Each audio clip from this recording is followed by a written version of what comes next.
এই নবব্রজধামে আগত সমস্ত সাধুগুরু বৈষ্ণব হরিকথা কৃষ্ণকথা শ্রবণার্থে আপনারা যারা এই ভক্ত বৃন্দাবন বাসরে পদার্পণ করেছেন, আমি সমস্ত সাধুগুরু বৈষ্ণব ব্রজবাসীর শ্রীপাদ পদ্মে সভক্তি প্রণিপাত জ্ঞাপন করি। প্রণাম জানাই পিতামাতা শিক্ষাগুরু দীক্ষাগুরু সহ কবিগুরুর শ্রীপাদ পদ্মে। আজকে যে বাড়িতে গান হচ্ছে, আমি এই বছর এখানে নতুন, বাবু দীর্ঘদিন থেকে এখানে গান করছেন, আপনারা সবাই অবগত। এখন সত্যিকার অর্থে ওনার সঙ্গে গান গাওয়ার মতো বিন্দুমাত্র যোগ্যতা আমার ভিতরে নেই। উনি অসীম, অনন্ত অসীম, অনেক গুণে গুণান্বিত একটা মানুষ। আর সেইখানে আমরা কবির যে ছবি হওয়ার যতটুক যোগ্যতা লাগে সেই যোগ্যতাটুকু আমার ভিতরে নেই। আমার গানের ভিতরে অনেক ভুল ত্রুটি থাকবে। আপনারা সবাই সন্তান জ্ঞানে আমাকে মার্জনা করে আপনাদের শ্রীপাদ পদ্মে জায়গা দেবেন, এইটুক মিনতি আপনাদের কাছে। আর যে বাবারা আজকে এই বাড়িতে অনুষ্ঠানের আয়োজন করেছেন, সমস্ত প্রতিকূলতার বিরুদ্ধে যুদ্ধ করি, এগেনস্ট অল উডস, অর্থাৎ সকল প্রতিকূলতার বিরুদ্ধে যুদ্ধ করি যারা এই ধর্ম বৃন্দাবন বাসর আয়োজন করেছেন, আমি সেই কমিটি বা সেই বাবাজিদের কৃতজ্ঞতা জ্ঞাপন করি এবং সার্বিক মঙ্গল কামনা জানাই। আমার তো দেওয়ার মতো কিছু নেই, কিন্তু শুনেছি সাধুগুরু বৈষ্ণবের দরবারে কেউ যদি হাত পাতে বৈষ্ণবটাকে খালি হাতে ফিরে। আজকে মহাকাব্য মহাভারত থেকে আলোচনা, একদিকে গান্ধারী একদিকে শ্রীকৃষ্ণ। তো যাই হোক, কমিটির সিদ্ধান্ত অনুসারে গান্ধারী শ্রীকৃষ্ণের আলোচনা হবে। আপনারা একটা মাঙ্গলিক ধ্বনি দিয়ে, আমার মায়েরা একটু জয়ের ধ্বনি, বাবারা একটু হরিধ্বনি করবেন, তারপরে আমরা আস্তে আস্তে আলোচনায় যাব। জয় জয় রাধা কৃষ্ণ প্রীতি প্রেমানন্দে হরি হরি বল। যার যার গুরু গোসাই প্রীতি প্রেমানন্দে হরি হরি বল। যার যার ইষ্ট প্রীতি প্রেমানন্দে হরি হরি বল।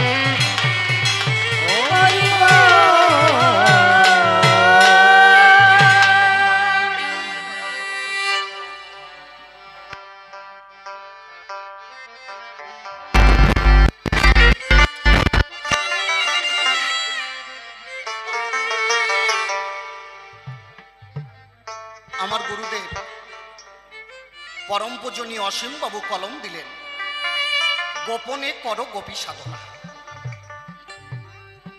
গোপনে গোপী সাধনা করতে হলে গোপীর ভাবকে আশ্রয় না করলে, গোপী না হলে সেই গোপী সাধনা সম্পর্কে জানা যায় না। আর এই গানের পরিপ্রেক্ষিতে আমি গুরুদেবের কাছে, মহামানব তুমি আজ ব্রজের ব্রজাঙ্গনা, তাই ব্রজ ভাবটাকে আশ্রয় করতে পেরেছ, কিন্তু আমার ভিতরে তো সেই জ্ঞান ভক্তি নাই। তাই আমার গান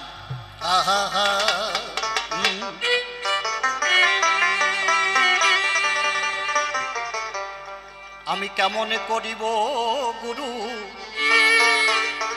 তোমার সাধনা, তোমার চরণে অঞ্জলি দিতে,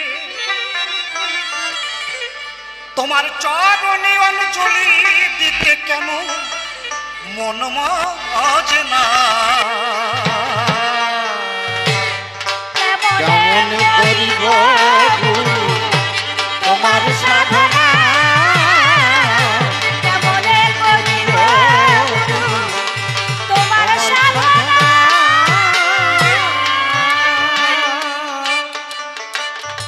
চরণে অঞ্জলি দিতে, চরণে অঞ্জলি দিতে কেন মন মজে না। কেমন করিব গুরু তোমার সাধনা,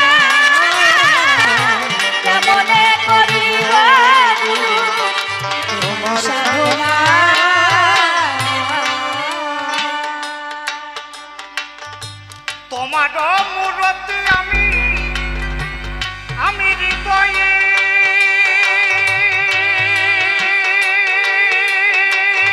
আঁকিব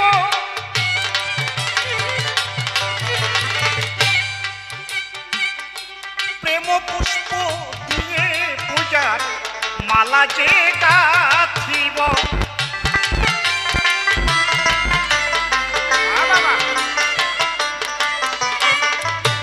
তোমার মূরতি আমি হৃদয়ে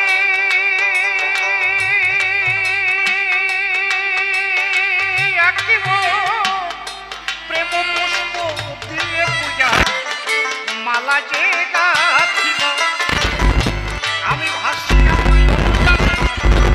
আমি পূজা দেব তোমার চরণ বলে পূজা দেব আমি ভাসিয়া নয়ন জলে আমি পূজা দেব চরণ চুকলে প্রভু যেন তোমায় ভুলে আমি থাকি না কেমনে করিব তোমার সাধনা কেমনে করিব তোমার সাধনা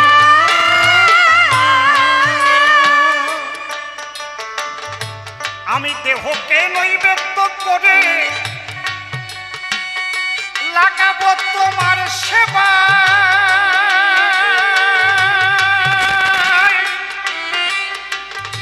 তব জয় গান প্রভু গাহি যেন রসনায়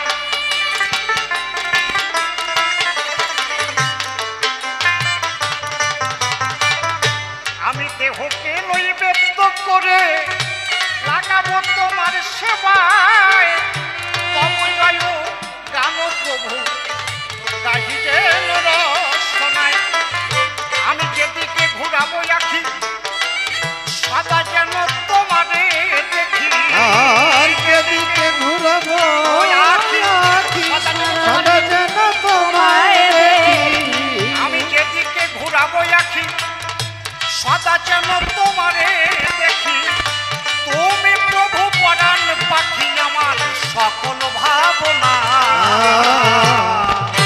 কেমনে করিব তোমার সাধনা কেমনে করিব তোমার সাধনা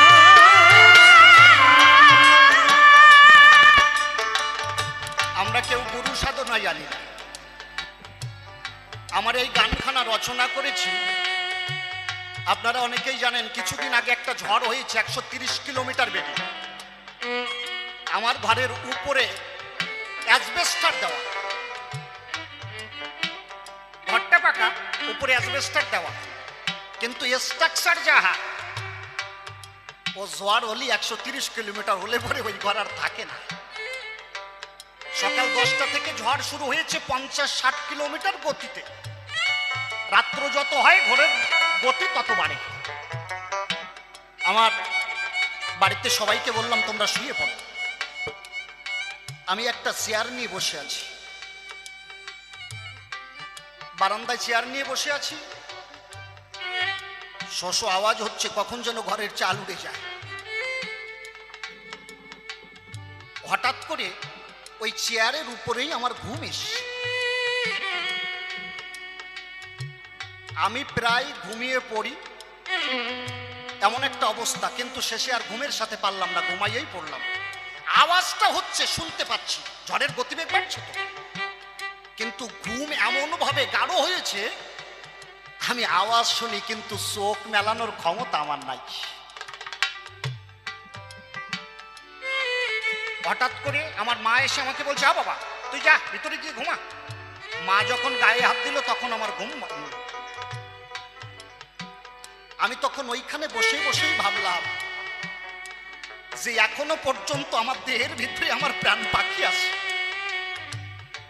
তাই যদি একবার ঘুম আসে ইচ্ছা করলেও চোখটা মেলাইয়ে জগৎটাকে দেখতে পারি না। ঘুমের কাছে পরাজিত হয়ে আমি চেয়ারের উপরেই বসে থাকলাম। এখনো প্রাণ পাখি দেহের ভিতরে আছে, তাই এই অবস্থা। কিন্তু যেদিন দেহের ভিতরে প্রাণ পাখি আর থাকবে না, এখন আসে তাই চোখ মেলতে পারছি না, আর যেদিন চিরতরে ফাঁকি দিয়ে যাবে সেদিন আর এই চোখ। বিশ্ব সৃষ্টিকর্তার কাছে নিবেদন রাখলাম, দয়াল রঙ্গে রসিত দিন অতিবাহিত হয়ে গেল, কিন্তু রসনায় তো কোনোদিন তোমার নাম গুণাগুণ কীর্তন করলাম না। তোমার সাধন ভজন কিভাবে করতে হয় প্রভু তাও তো আমি জানি না। যদি দিন থাকিতে সাধুগুরু বৈষ্ণবের চরণ আশ্রয় করে প্রেমানন্দে সাধুর প্রেম বজানি যেতাম, হয়তো তোমার করুণা হতো। তাই বিশ্বকর্তার উদ্দেশ্যে আমার এই নিবেদন। আমি দেহকে নৈবেদ্য করে লাগাবো তোমার সেবায়, তব জয় গান প্রভু গাইছেন শোনায়।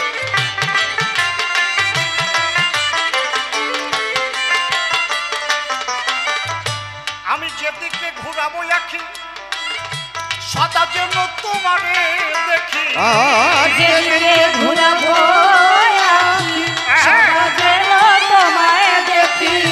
হে বিশ্বপিতা, আমার মনের ভিতরে শুনে এই ভাবের সঞ্চার হয়, আমি যেদিকে আঁখি ঘুরাবো গাছে মাছে লতায় পাতায় কীট পতঙ্গ ধুলি কণায় যেন প্রেমানন্দে তোমার ওই যুগল মূরতি দেখিতে পারি। আমি যেদিকে ঘুরাবো আখি সদা যেন তোমারে দেখি, যেদিকে ঘুরাবো আখি সদা যেন তোমারে দেখি। তুমি প্রভু পরাণ পাখি আমার সকল ভাবনা,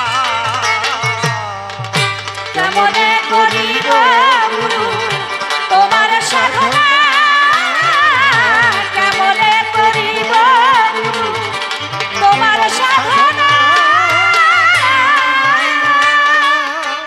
আমার শেষের নিবেদন বিশ্ব সৃষ্টিকর্তার কাছে কি,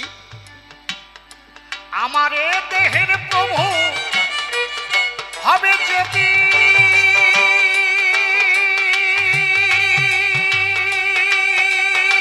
অবসান,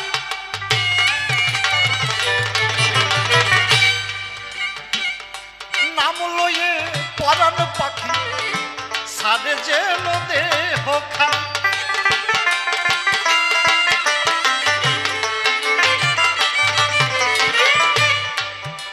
গুরু তোমার চরণে আমার এইটুক নিবেদন, সেদিন আমার পরাণ পাখি এই দেহটাকে ফাঁকি দিয়ে চলে যাবে, যেন তোমার চরণ স্মরণ করে তোমার মধুমাখা নাম রসনায় জপিতে জপিতে আমি প্রেমানন্দে দেশের মানুষ দেশে যেতে পারি। তাই সৃষ্টিকর্তার উদ্দেশ্যে আমার এই গান। আমার এ দেহের প্রভু হবে যেদিন অবসান, নাম লয়ে পরাণ পাখি সারে যেন দেহ খা।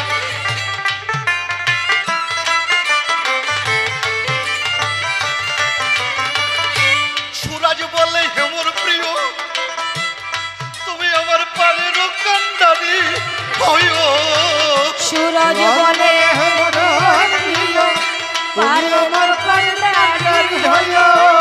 ওদিন সুরাজ বলে হেমর প্রিয় তুমি আমার ভবপারের কান্ডারি হইও, তোমার